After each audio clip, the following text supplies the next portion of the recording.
नमस्कार, मी संभाजी कांबळे. आपल्या सर्वांचं समता मराठी नेटवर्क या चॅनलमध्ये स्वागत आहे. कंधार पोलीस स्टेशनमध्ये नुकतीच गणेशोत्सव सणानिमित्त बैठक संपन्न झाली. या बैठकीला उपविभागीय पोलीस अधिकारी अश्विनी जगताप, तहसीलदार रामेश्वर गोरे, मुख्याधिकारी संदीप भोळे यांच्या सर्व विभागाचे प्रमुख पदाधिकारी आणि अधिकारी उपस्थित होते. त्यासोबतच कंधार तालुक्यातील पोलीस पाटील, विविध जयंती मंडळाचे अध्यक्ष, पदाधिकारी आणि कार्यकर्ते यांची सुद्धा उपस्थिती होती. या बैठकीमध्ये सदर जयंती मंडळाच्या अध्यक्षांनी शासनाच्या नियमानुसार आपली गणेशोत्सव साजरे करावेत अशा सूचना प्रशासनाने दिलेल्या आहेत. त्यासोबतच आपण तो मोठ्या हर्षोल्लासात तो साजरा करत असतो. त्याची पूर्वतयारी जी आहे ती परवानग्यापासून आहे.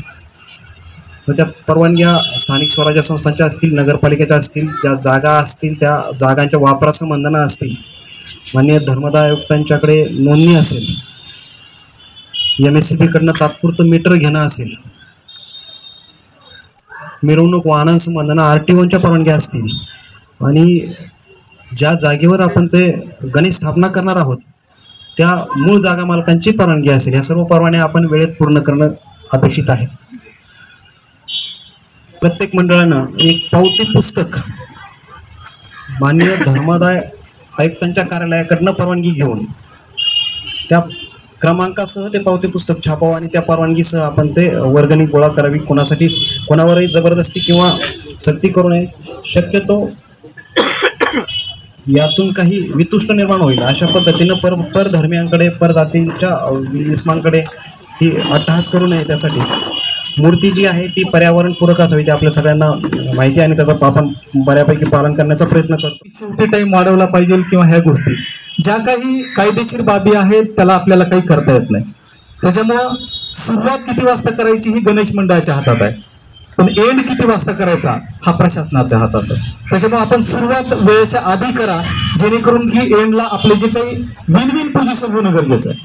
थोडक्यात सांगतो, विन विन म्हणजे मंडळही जिंकलं पाहिजे आणि प्रशासनही जिंकलं पाहिजे. एक विन झालंय, दुसरं लूज झालंय, दुसरं लूज झालंय, पहिलं विन झालंय असं नको.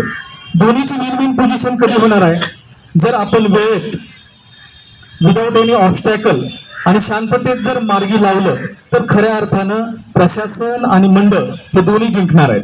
त्यामुळे दोन्हीची विन विन पोझिशन होण्यासाठी आपण आवश्यक ती पर्याप्त व्यवस्था त्या ठिकाणी करणं आवश्यक आहे. शेवटच्या टप्प्यामध्ये जे काही गडबड होती त्यावेळेला आपला स्पेशल गणेश मंडळाचा सुद्धा 4-5 लोकांचा एक टास्क फोर्स आपण ठेवणं आवश्यक आहे. कारण शेवटच्या टप्प्यामध्ये एवढा गोंधळ झालेला असतो की कोण मंडळाचा आहे कोण बाहेरचा हेच कळत नाही. त्याच्यामुळे आपला विशेष टास्क फोर्स जर शेवटच्या टप्प्यात त्या ठिकाणी ठेवला तर आपल्याला त्या ठिकाणी अडचण बिलकुल येणार नाही आणि प्रशासन निश्चितपणे आपल्या. आज आपण गणेश मंडळांची बैठक घेतली होती. या गणेश मंडळांना श्रींची प्रतिस्थापना, 10 दिवसांची प्रतिस्थापना आणि नंतर विसर्जन याच्या दरम्यान पोलीस प्रशासनाकडनं आवाहन करण्यात आलं वेगवेगळ्या मुद्द्यांवरती. त्याच्यामध्ये सगळ्यात महत्त्वाचा मुद्दा माननीय पोलीस अधीक्षक यांच्या सूचनेनुसार हा आहे की एक गाव एक गणपती हा कंधारमध्ये आणि कंधारमधल्या सगळ्या तालुक्यातल्या सगळ्या गावांपर्यंत हा उपक्रम जास्तीत जास्त प्रमाणात घेऊन जाण्याचं आम्ही पोलीस पाटील आणि गणपती मंडळ यांना आवाहन केलेलं आहे. त्याचबरोबर इको फ्रेंडली गणपती म्हणजे गणपती बसवताना तो इको फ्रेंडली असावा, त्याच्यामध्ये समाजोपयोगी आणि सांस्कृतिक कार्यक्रम जास्तीत जास्त प्रमाणात व्हावेत, डीजेचा वापर नाही व्हावा, पारंपरिक वाद्यांचा वापर व्हावा, गुलालाऐवजी फुलांचा वापर व्हावा, असे पर्याय, चांगले पर्याय आम्ही त्यांना दिलेले आहेत. आणि ह्याच्यात कौतुकाची गोष्ट आहे की त्या बैठकीमध्येच 2 गावातली महत्वाची जुनी मंडळं, आर्यवैश्य मंडळ आणि नगरेश्वर मंडळ, हे जे पहिली 2 मंडळ असतात, त्यांनी त्या बैठकीतच आम्ही सांगितलं की यावर्षी आम्ही डीजे वापरणार नाही. आणि ही खूप कौतुकास्पद, खूप पॉझिटिव्ह रिस्पॉन्स आम्हाला बैठकीतच मिळालाय. त्यानिमित्तानं मी सर्व कंधारवासियांना आणि कंधार तालुक्यातल्या गावांनाही आवाहन करते की ह्या उपक्रमामध्ये एक गाव एक गणपती आणि इको फ्रेंडली गणपती, काहीतरी समाजाला विचार देणारा, समाजोपयोगी सांस्कृतिक कार्यक्रम राबवणारा असा गणपती उत्सव आपण साजरा करावा. खूप आनंदात, खूप उत्साहात गणपती उत्सव साजरा व्हावा, पण त्याचबरोबर कायद्याच्या चौकटीचं भान सर्वांनी, कार्यकर्त्यांनी आणि सर्वांनी ध्यानात ठेवा.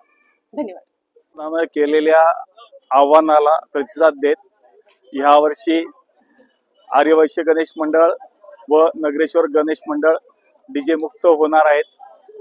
दरवर्षी आम्ही डीजे लावतो, त्याच्यानं एकतर प्रदूषण तर होतच होतं, काही त्रास पण होतो काही जणांना. मागच्या वर्षी आपण एक न्यूज बघितली होती की त्याच्यामध्ये एक डीजेने एक व्यक्ती वारला होता.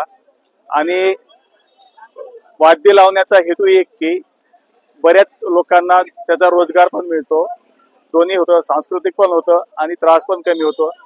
शासनाच्या केलेल्या आव्हानाला प्रतिसाद देत ह्या वर्षी आम्ही मग डीजे मुक्त होणार असं ठरवलेलं आहे. नगरेश्वर गणेश मंडळाचे अध्यक्ष पण आहेत आणि आर्यवैश्य गणेश मंडळाचे पण अध्यक्ष आहेत, जे की दोन्ही गणेश मंडळ कंधार शहरातील प्रतिष्ठित मानाचे मानले जातात. 2-2, 3-3 पिढीचे गणेश मंडळ आहेत. तर ह्यावेळेस आम्ही डीजे मुक्त होणार. त्यावेळेस आपण काय सामाजिक उपक्रम वगैरे काय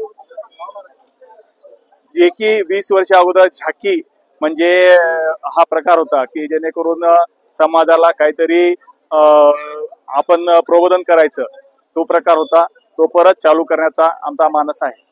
असं वैयक्तिक मत आहे की खरोखरच गणपतीची स्थापना जी की लोकमान्य टिळकांनी केली, तो उद्देश परत एकदा विचारात यावा.